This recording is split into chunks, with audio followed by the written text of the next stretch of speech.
Good morning, my very dear students. I, Anush Shrivastava, welcome you all on my YouTube channel, Shreenomics and Accounts. And this contains video lectures of economics and accounts which are highly useful for the student of class 11, 12th ISC CBSE board as well as the student of BBA and MBA. Today's topic of discussion is second video lecture of fiscal policy. I have already uploaded one lecture, introductory lecture on fiscal policy. Today it is the second lecture of fiscal policy, and today I am talking about one of the instrument of fiscal policy, and that is public revenue. Today entire discussion will be on public revenue, that what is public revenue, how it is collected, what provisions government uses while collecting public revenue, and what are the objectives of public revenue. Right. सबसे पहले public revenue is what? Public revenue is income side of the government. Whatever income is being received by the government, whatever income is being received by the government is public revenue. साल भर में जितना पैसा सरकार collect कर रही है उसे हम पब्लिक रेवेन्यू कहते हैं. राइट. पब्लिक रेवेन्यू को अर्न करने के primary there are two sources. Income of government from all sources, and they are collected basically in two forms. One is tax revenue and another is non-tax revenue. Prime source of income for any government is tax revenue. लेकिन फिर भी सरकार के पास बहुत सारा पैसा non tax revenue से भी आता है. तो कुछ तो टैक्स रेवेन्यू आता है, जो कुछ बचा हुआ है वो सारा का सारा नॉन टैक्स रेवेन्यू है. इसके कुछ पॉइंट्स हैं जिसके सिर्फ आपको मीनिंग पता होनी चाहिए. ज़्यादा इसकी एनालिसिस नहीं होती है जैसा कि आप लोगों का सिलेबस है, क्योंकि ये बहुत ज़्यादा सिग्निफिकेंट अमाउंट नहीं है. सरकार के पास जो बहुत ज़्यादा पैसा आता है वो टैक्स रेवेन्यू से आता है, पब्लिक डेट से आता है, फिर थोड़ा सा पैसा नॉन टैक्स रेवेन्यू से आता है. नॉन टैक्स रेवेन्यू यानी कि वो रेवेन्यू जो टैक्स के रूप में कलेक्ट नहीं किया जाता. सबसे पहले इसमें आ जाता है फीस. गवर्नमेंट बहुत सारी सर्विसेज देती है, गवर्नमेंट बहुत सारे चार्जेस लगाती है. उस चार्जेस पर जो भी पैसा दे रहे हैं आप गवर्नमेंट को, that comes under fees. Fines and penalties, चालान करता है, पनिशमेंट्स लगते हैं, कोई भी लॉ को फॉलो ना करने पर आपके ऊपर मॉनेटरी पेनाल्टी लगती है. This all comes under fines and penalties. Special assessment, कई ऐसी इकोनॉमिक एक्टिविटी हैं जिसमें हमको किसी चीज का स्पेशल असेसमेंट कराना पड़ता है. जैसे अगर हमको अपने हाउस का वैल्यूएशन कराना है आज, तो हम हाउस असेसमेंट एक अलग चीज है जो नॉर्मल होता है. अगर अलग से असेसमेंट कराएंगे then this will become special assessment. Government इसके चार्जेस लेती है. प्रॉपर्टी का असेसमेंट होता है. लॉस में बहुत सारे प्रोविजंस ऐसे होते हैं जिसमें अलग से असेसमेंट किया जाता है depending upon the requirement of a particular country. Then next is profit from PSUs, public sector undertakings. Government के वो संस्थान जो इकोनॉमिक एक्टिविटीज में, प्रोडक्शन, कॉमर्स, एक्सचेंज में इन्वॉल्व हैं, ये सब जब अपनी इकोनॉमिक एक्टिविटी परफॉर्म करते हैं तो आखिर में प्रॉफिट अर्न करते हैं. ये profit from public sector enterprises और public sector undertakings where the capital is invested by the government is non-tax revenue. Then next is license fees. आप सब लोग ड्राइविंग करने लगे होंगे अब तक, और अगर ड्राइविंग करते हैं तो उसके लिए लाइसेंस बनवाया होगा. हर तरीके के लाइसेंस की फीस लगती है. कोई भी लाइसेंस, नेशनल परमिट्स हो गए, ड्राइविंग लाइसेंस हो गया, लाइसेंस फॉर गन हो गया, लाइसेंस फॉर एनीथिंग, इसकी फीस लगती है. Then next is forfeitures. कई बार ऐसे बॉन्ड्स होते हैं, कई बार ऐसे सिक्योरिटीज होती हैं जिनका ओनर वापस नहीं आता है उन सिक्योरिटीज को लेने के लिए. ये सिक्योरिटीज फोरफीट कर ली जाती है गवर्नमेंट द्वारा, और उनको भी गवर्नमेंट उस साल की इनकम मानता है. Then next is escheat. ये एकदम नया शब्द होगा हो सकता है बच्चों के लिए. इस चीट का मतलब ये कि यदि कोई ऐसी प्रॉपर्टी पड़ी है जिसका लीगल हायर नहीं है तो वो ऑटोमेटिकली गवर्नमेंट की हो जाती है. यस, आपको बहुत पहले 1857 की रिवॉर्ड याद हुई होगी, और जिसमें झांसी के राज्य का चूंकि पुत्र नहीं था तो झांसी का राज्य ब्रिटिश गवर्नमेंट अपने में शामिल कर लेना चाहता था. That was is cheat. ऐसे ही अगर किसी खेत के नीचे से बहुत सारा सोना मिले, पुरानी सोने की मोहरें मिले, ये कुछ और मिलेगा, चूंकि इसका कोई लीगल हायर नहीं है तो ये सारी की सारी गवर्नमेंट की प्रॉपर्टी हो जाएगी. इसे हम लोग इस चीट कहते हैं. And then next is government को विदेशों से, गवर्नमेंट को फॉरेन फाइनेंशियल इंस्टीट्यूशन से बहुत तरीके के ग्रांट्स मिलते हैं, गिफ्ट्स मिलते हैं। ये सारी चीज़ें गवर्नमेंट की रेवेन्यू में आता है और ये किस हेड के अंतर्गत आता है? Non tax revenue. ये बहुत छोटा सा सेगमेंट है, आपको सिर्फ इसकी मीनिंग समझनी है, इसकी ज़्यादा एनालिसिस या जिसकी एनालिटिकल एनालिसिस या न्यूमेरिकल्स नहीं होता है। इम्पोर्टेंट सेगमेंट पब्लिक रेवेन्यू का है टैक्स रेवेन्यू। टैक्स आप सब जानते होंगे, लेकिन टैक्स किया आपके जानने का एरिया होगा। आप जानते यही होंगे कि जीएसटी बहुत पॉपुलर कर दिया गया जब से मोदी गवर्नमेंट आई है, तो आपने जीएसटी का नाम सुन रखा होगा, गुड्स एंड सर्विसेज टैक्स। आपके फादर इनकम टैक्स पे करते होंगे तो फिर आपको इनकम टैक्स के बारे में पता होगा। लेकिन यहाँ आपको गवर्नमेंट के द्वारा इम्पोज किए जाने वाले सारे टैक्सेस के बारे में जानना है। ये जितने भी टैक्सेस होते हैं इनको दो भागों में, सबसे पहली बात तो टैक्स के बेसिक कंसेप्ट को समझिए। टैक्स का बेसिक कंसेप्ट क्या है? Tax is compulsory payment by an individual. यदि हम टैक्स नेट में आते हैं, यानी गवर्नमेंट ने टैक्स पेमेंट का जो क्राइटेरिया सेट कर रखा है, यदि वो क्राइटेरिया मेरे ऊपर एप्लीकेबल है तो it is compulsory for me to pay the tax to the government. Is it compulsory payment? अगर हम इनकम अर्न कर रहे हैं, मेरी इनकम 5 लाख के ऊपर है, अगर हम 5 लाख के ऊपर के ब्रैकेट में आते हैं तो हम टैक्स नेट में, क्योंकि इस समय जो लॉ चल रहा है वो यदि कोई व्यक्ति की इनकम 5 लाख से ज्यादा है तो वो इनकम टैक्स पे करेगा। I am falling in tax net, and if I am falling in tax net, it is compulsory for me to pay the tax to the government. Then next आ जाता है used for general welfare। Tax revenue जितनी भी government लेती है, collect करती है, assume यही किया जाता है कि ये सारा का सारा पैसा गवर्नमेंट द्वारा आम जनमानस के जन कल्याण के लिए, जनरल वेलफेयर पर ही यूज किया जाएगा। एजुकेशन फैसिलिटीज दे दीजिए, हेल्थ फैसिलिटीज दे दीजिए, लॉ एंड ऑर्डर को इंश्योर कीजिए, बेटर एनवायरनमेंट को दीजिए, गंगा साफ कर दीजिए, सफा स्वच्छता अभियान चला दीजिए। ये सब क्या चीज़ है? That is used for general welfare and this is French word that is no quid pro quo. अगर आपको ये नहीं समझ में आ रहा है तो पढ़िए से नो नथिंग इन रिटर्न। हम अगर कोई टैक्स पे कर रहे हैं तो हम गवर्नमेंट से ये क्लेम नहीं कर सकते कि मुझे ये फैसिलिटीज चाहिए, मुझे ये फैसिलिटीज मिलेंगी या नहीं मिलेंगी, गवर्नमेंट को तय करेगा। कोई आदमी कितना भी टैक्स पे कर रहा हो लेकिन वो गवर्नमेंट से ये क्लेम नहीं कर सकता कि चूंकि हम ज्यादा टैक्स पे कर रहे हैं इसलिए मुझे ये फैसिलिटीज चाहिए। Nothing is guaranteed in return. Government अपनी ब्रॉड पॉलिसीज तय करेगा, अगर हम उस ब्रैकेट में आते होंगे तो हमें वो बेनिफिट्स मिलेंगे, अगर हम उस ब्रैकेट में नहीं आते होंगे तो हमें वो बेनिफिट्स। जैसे बेहद गरीबों के लिए अंत्योदय योजना चलती है जिसमें 65 साल से ऊपर के लोगों को बहुत ही कम दामों पर खाद्यान्न उपलब्ध कराया जाता है। अगर हम उस इनकम ब्रैकेट में नहीं आते हैं तो मैं वो खाद्यान्न, फूड ग्रेन्स नहीं ले सकता हूँ। So what is tax? Tax is a compulsory payment. Tax revenue is generally used in general welfare and nothing is guaranteed in return of tax submitted by an individual। तो tax ये चीज होती है जो हर एक को देनी पड़ती है। टैक्स दो तरीके के होते हैं, one is direct taxes and other is indirect taxes. Detail में अभी इस वीडियो लेक्चर के एंड में मैं समझा रहूंगा। यहाँ पर इतना समझ लीजिए, what is direct taxes?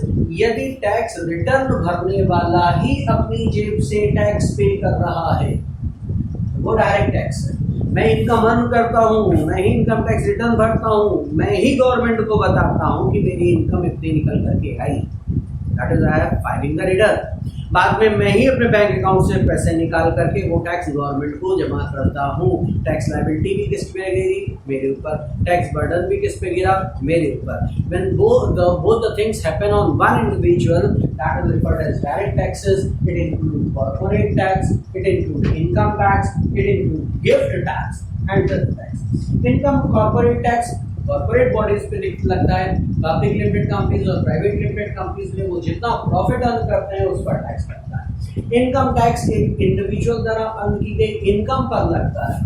Gift, जब बहुत वैल्यूएबल गिफ्ट्स एक व्यक्ति दूसरे पर देता है तो जिस व्यक्ति ने गिफ्ट दिया है उस पर टैक्स लगेगा, गिफ्ट टैक्स। और जो बहुत रिच लोग हैं जिनके पास बहुत मैसिव वेल्थ है उनके वेल्थ के अमाउंट पर भी साल में एक बार टैक्स पे करना लगता है। ये चारों टैक्स में इंडिविजुअल खुद ही अपना रिटर्न भरता है, खुद ही अपनी पॉकेट से टैक्स पे करता है।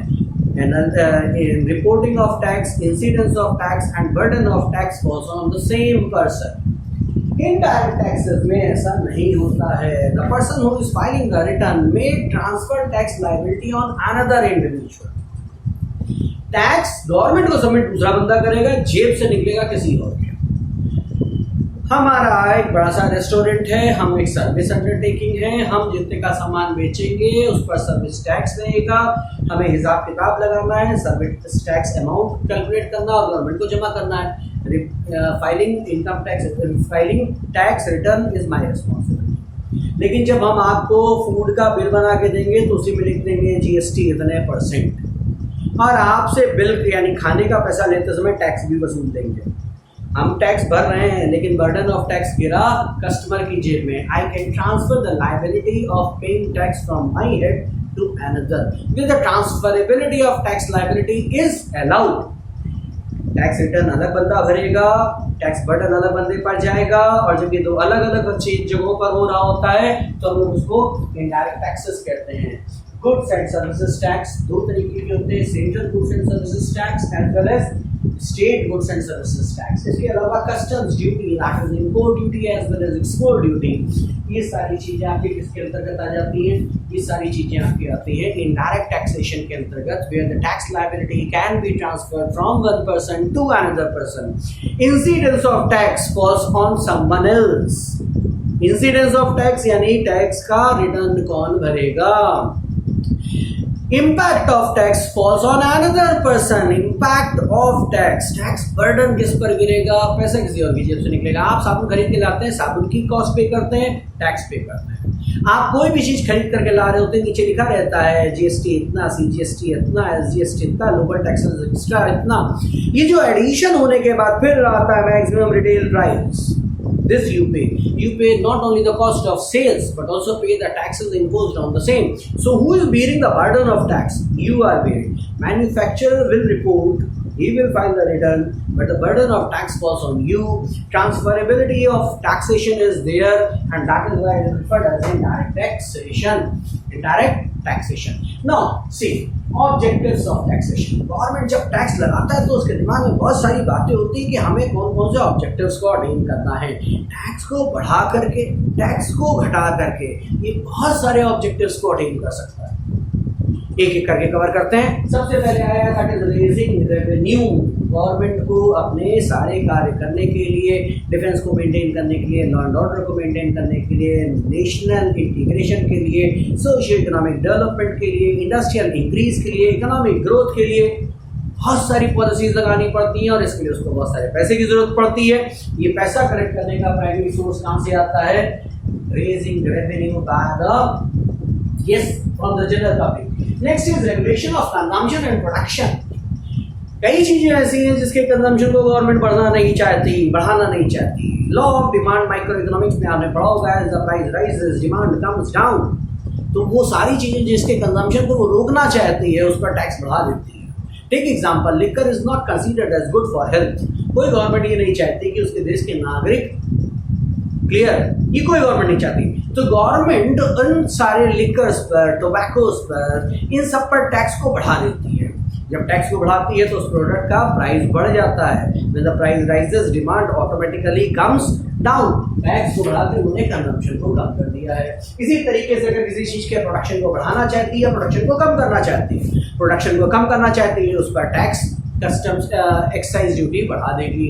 और अगर उसी के प्रोडक्शन को बढ़ाना चाहती है तो जीएसटी को कम कर देगी, ऑटोमेटिकली उसका प्रोडक्शन बढ़ जाएगा। Then next is encouraging domestic companies. Tax देशी कंपनियों में भी लगता है, डोमेस्टिक कंपनी, विदेशी कंपनी, फॉरेन कंपनीज पे भी लगता है। गवर्नमेंट ये इंश्योर कर सकती है कि फॉरेन कंपनीज पर टैक्स ज्यादा लगेगा और डोमेस्टिक कंपनीज पर टैक्स कम लगेगा। फॉरेन कंपनीज के प्रोडक्ट पर अगर टैक्स ज्यादा लगेगा तो उनका मैक्सिमम रिटेल प्राइस ज्यादा होगा, उनकी डिमांड कम हो जाएगी। डोमेस्टिक कंपनीज के प्रोडक्ट पर अगर हम टैक्स को कम कर देंगे तो ऑटोमेटिकली प्राइस कम रहेगा, उसकी डिमांड बढ़ जाएगी। फॉरेन कंपनीज की जगह पे मार्केट में जो प्रोडक्ट बिकना शुरू होगा वो डोमेस्टिक कंपनीज का होगा। Then next is raising investment. Tax government क्या करती है कि कुछ सेक्टर्स में टैक्स हॉलीडे दे देती है। वो पोल्ट्री फार्मिंग के बिजनेस को बढ़ाना है तो उन्होंने कहा कि पोल्ट्री फार्मिंग को 10 साल का टैक्स हॉलीडे दिया। अब जितने भी बिजनेसमैन हैं वो ये समझ रहे हैं कि 35% टैक्स गवर्नमेंट को जाता है, 10 साल नहीं देना पड़ेगा। हम 100 रुपये प्रॉफिट अर्न करते हैं तो 35 गवर्नमेंट के पास चले जाते हैं, 65 हमारे पास बचते हैं, जो बिजनेस हम अभी कर रहे हैं। अगर हम पोल्ट्री फार्मिंग का बिजनेस शुरू कर देंगे तो पूरे 100 हमारे पास बचेंगे, तो वो बिजनेसमैन पोल्ट्री फार्मिंग में इन्वेस्टमेंट को बढ़ा देंगे। तो गवर्नमेंट टैक्स हॉलीडेज देकर के किसी भी सेक्टर में इन्वेस्टमेंट को बढ़ा सकता है। Then next is reducing income inequalities. Income inequality को बढ़ाने का तरीका, गवर्नमेंट रिच पर ज़्यादा टैक्स इम्पोज करता है, पुअर पर टैक्स एग्जम्पशन कर देता है, इसे प्रोग्रेसिव टैक्स कहते हैं। इसके ज़रिए वो रिच पीपल से टैक्स ज़्यादा से ज़्यादा कलेक्ट कर लेता है और फिर यही बेनिफिट को पुअर की ओर ट्रांसफर कर देता है। बैलेंसिंग ऑफ मनी हो गई, इनइक्वालिटी मिनिमाइज हो गई। Then next is development of backward regions.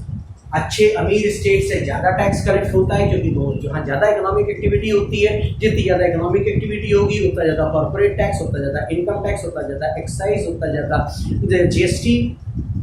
और जब ये रेवेन्यू गवर्नमेंट स्टेट और गवर्नमेंट के पास आता है तो वो स्पेसिफिक से उन देशों में पैसा खर्चा कर देते हैं जो पुअर है, जहाँ इकोनॉमिक एक्टिविटी बहुत ज़्यादा परफॉर्म नहीं हो रही है, और इसके जरिए एक अंडर डेवलप्ड स्टेट का स्टेटस को बढ़ाते हैं, जिससे नेशनल इंटीग्रेशन होता है और बैकवर्ड रीजन्स का। लास्ट, अगर किसी चीज का प्राइस बहुत तेजी में बढ़ रहा है, specially this is uncontrollable factors, take example of diesel और पेट्रोल। डीजल और पेट्रोल हम लोग इंपोर्टेड यूज करते हैं, prices are dictated by OPEC countries और इंटरनेशनल मार्केट, वो अपनी सप्लाई को कम कर देते हैं जिससे प्राइस शूट अप कर जाता है और हमारी इकोनॉमी को धचका लगता है।